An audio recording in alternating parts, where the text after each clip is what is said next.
किसकी सेवा करती, माता की गीत किसके जाए जाते। जय जिनेंद्र जननी, ध्यान रखना, जिनेंद्र की जननी का सौभाग्य तीर्थंकर ने तुम्हें प्रदान किया है। नारियों, अपनी मर्यादाओं को कभी जिंदगी में भूलना नहीं।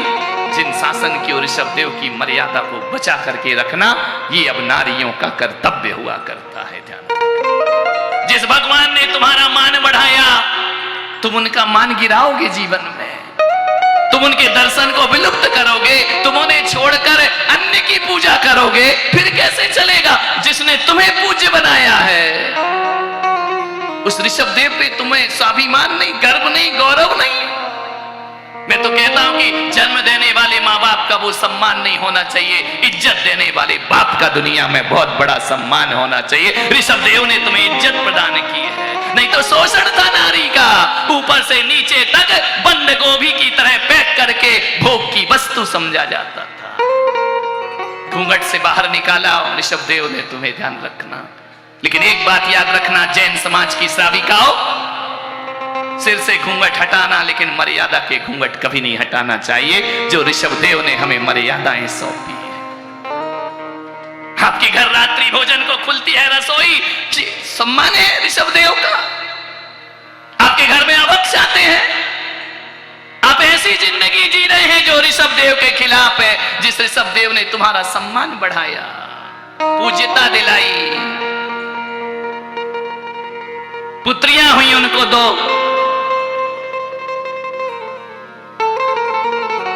विचार करिए आप। सबसे पहले नारी को पढ़ाने लिखाने की बात यदि किसी ने की, तो प्रथम तीर्थंकर ऋषभदेव ने की। नहीं तो नारी की हालत क्या थी, गाय बैल की तरह एक आदमी से बांध दी जाए और उसका अनुसरण करते रहे। जिंदगी ऐसी खपती थी कि विधवा हो जाए तो जिंदा चिताओं में फेंक दी जाती थी। रानी को जीने का अधिकार नहीं था, नारी मनहूस कहलाती थी, नारी अशुभ कहलाती थी। ऋषभदेव ने कहा नहीं, नारी शुभ है, नारी पूज्य है। यत्रो नारी पूज्यन्ते तत्र रम्यते देवता।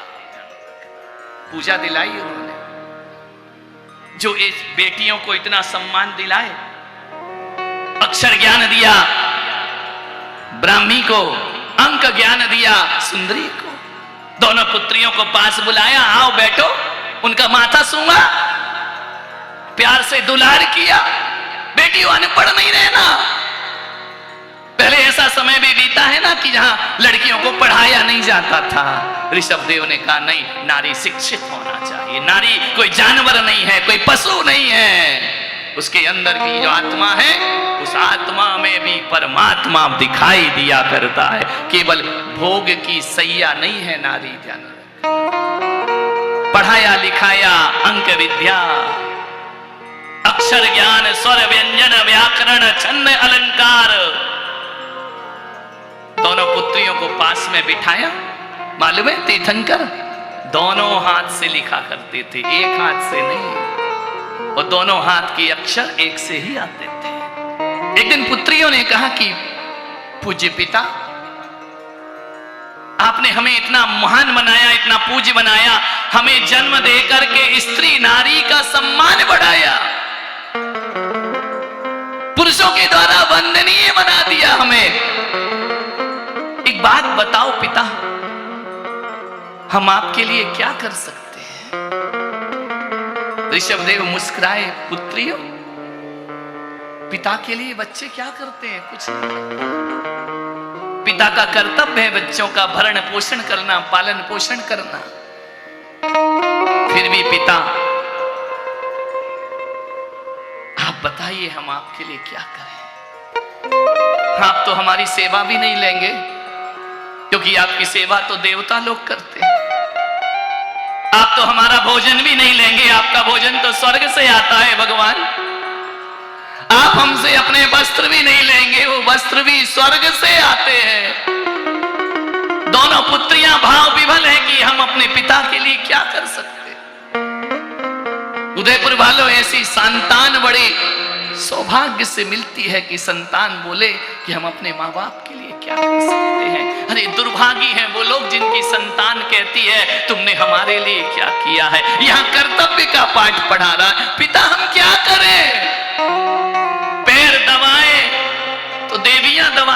स्वर्ग की आकर हमें तो पिता का स्पर्श ही नहीं मिल पाता। पूरा राजमहल देवी देवताओं से भरा रहता है, पुत्रियां भाव विभल है, नैनों में जल है। हम आपके उपकारों से कैसे मुक्त हो भगवान?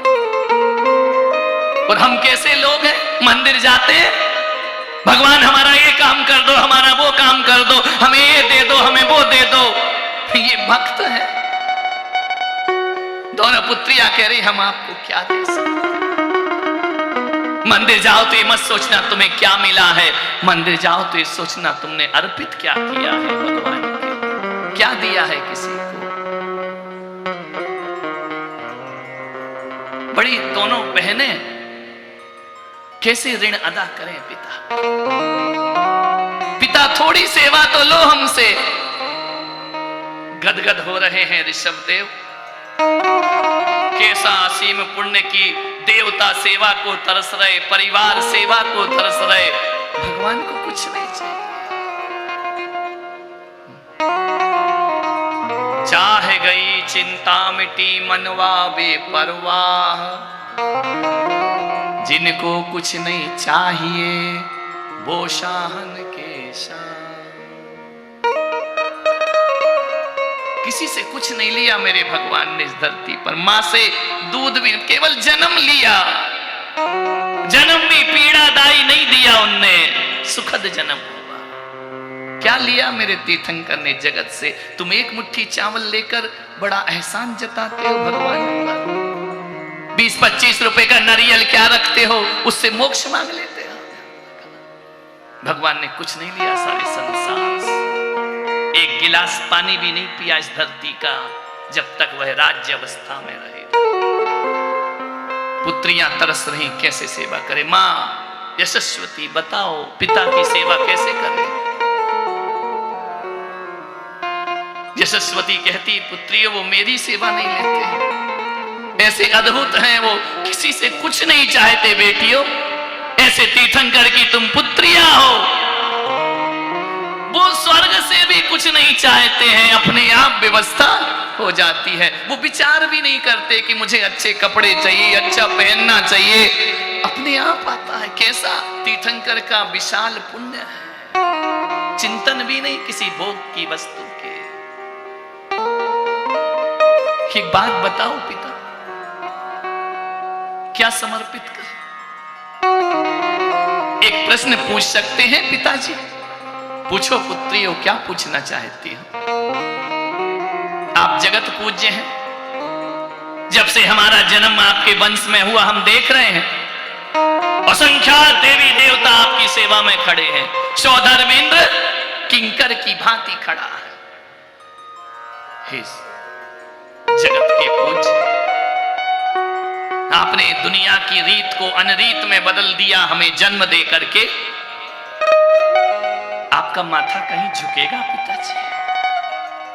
आपसे ज्यादा पूज्य कोई इस जगत में है जहां आपका मस्तक झुके?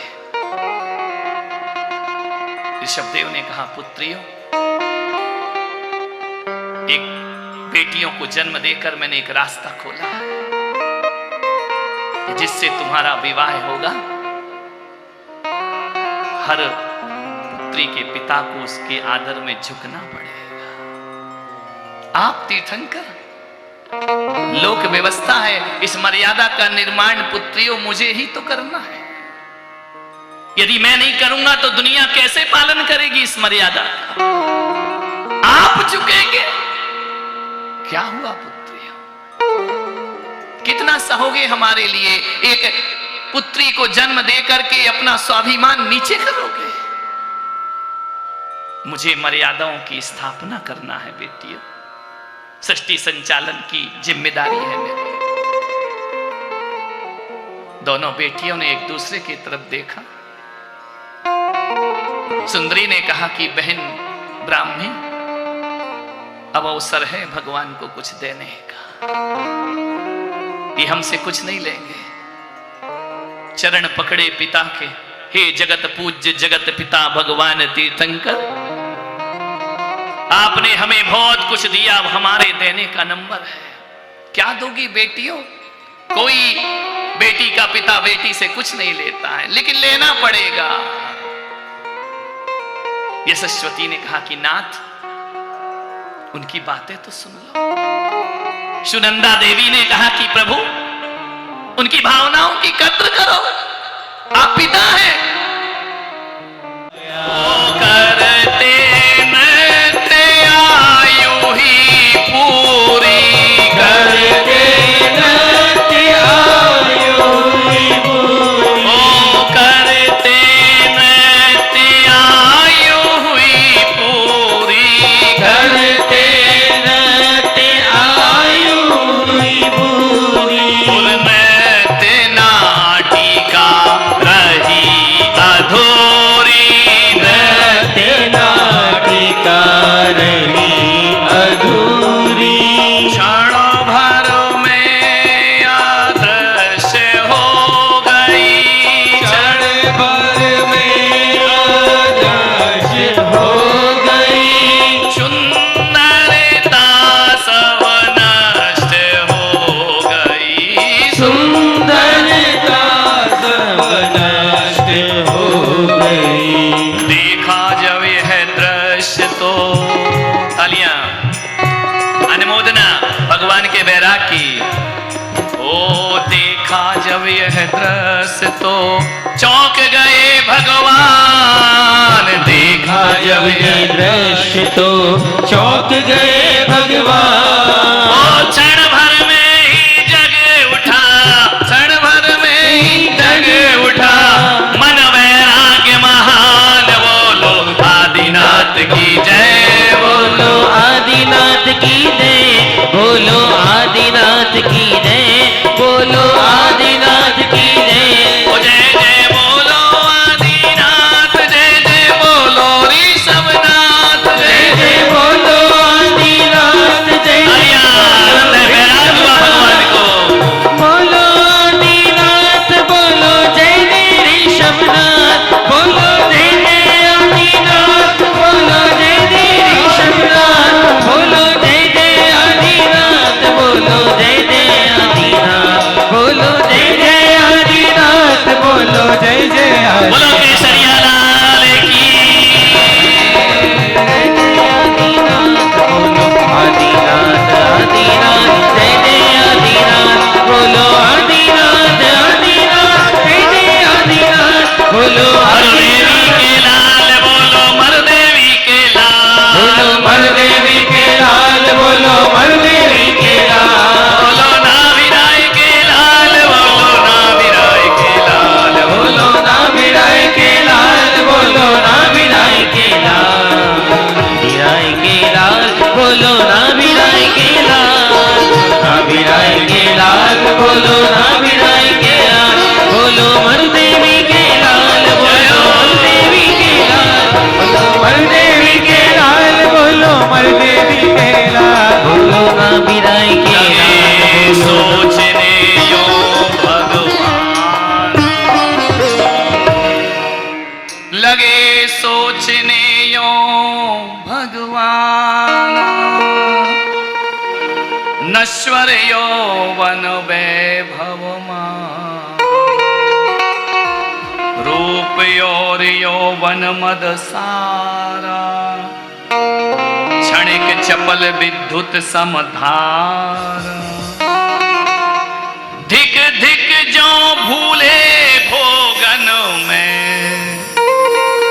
कर्म खसाए फंसे रोगन में, आर्त ध्यान में जन्म नसावे, नरक घोर पड़े अति दुख पावे, छोट ही नरक न हो ये सुखारी, गति त्रियंच भोगे दुख भारी,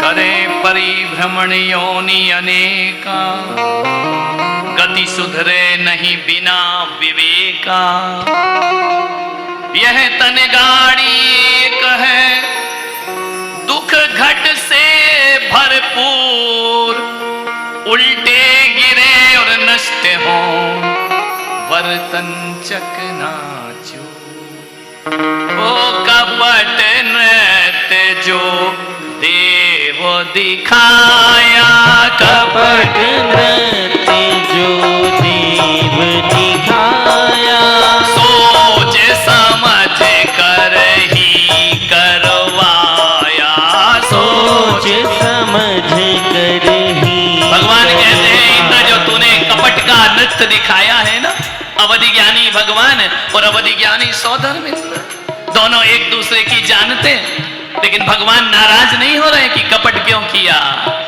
ओ कपट नृत्य जो देव दिखाया, कपट नृत्य जो देव दिखाया, सोच समझ कर ही करवाया, सोच समझ कर ही करवाया।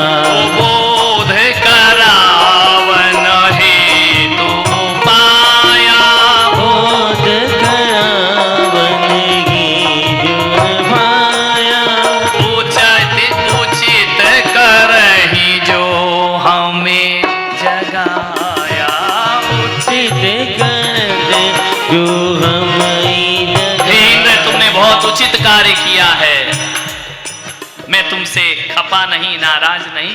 ये शांत राग रुच भी परमान, शांत राग भगवान तुमने उचित किया इंद्र। मैं भूला था रोगों में भोगों में, कपट नृत्य करके तुमने मुझे बोध कराया, बहुत उचित कार्य किया इंद्र। मैं तुम्हें अनेकों अनेकों धन्यवाद शुभकामनाएं प्रदान करता।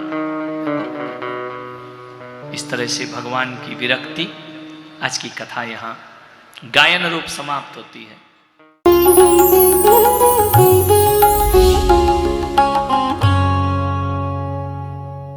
भगवान महावीर के अमर संदेश जीव दया की राह पर चलते हुए भारत गौरव राष्ट्र संत आचार्य श्री पुलक सागर जी गुरुदेव की प्रेरणा से वात्सल्य धारा ट्रस्ट द्वारा संचालित एक महाअभियान शिक्षा और सेवा समय की मांग, वात्सल्य धारा एक समाधान, मानवीयता की दुनिया में बढ़ते कदम, वात्सल्य धारा एक प्रकल्प अनेक, सुशिक्षा, सुस्वास्थ्य शिविर, औषधि वितरण, वात्सल्य धारा रुग्ण वाहिनी, अहिंसा प्रसाद, माँ जिनवाड़ी संग्रहालय, जीव दया, गौ सेवा, कन्यादान, वात्सल्य धाम। सामर्थ्य अनुसार सहयोग धनराशि प्रदान कर हमसे जुड़े। बैंक खाता विवरण निम्नवत है, अथवा आप अपनी दान राशि दिए गए QR कोड को स्कैन करके हमें UPI द्वारा सीधे भेज सकते हैं। आपके द्वारा दिया गया दान आयकर की धारा ATG के अंतर्गत कर मुक्त है। पूछताछ हेतु हमें संपर्क करें 991098 7666 98109 00699।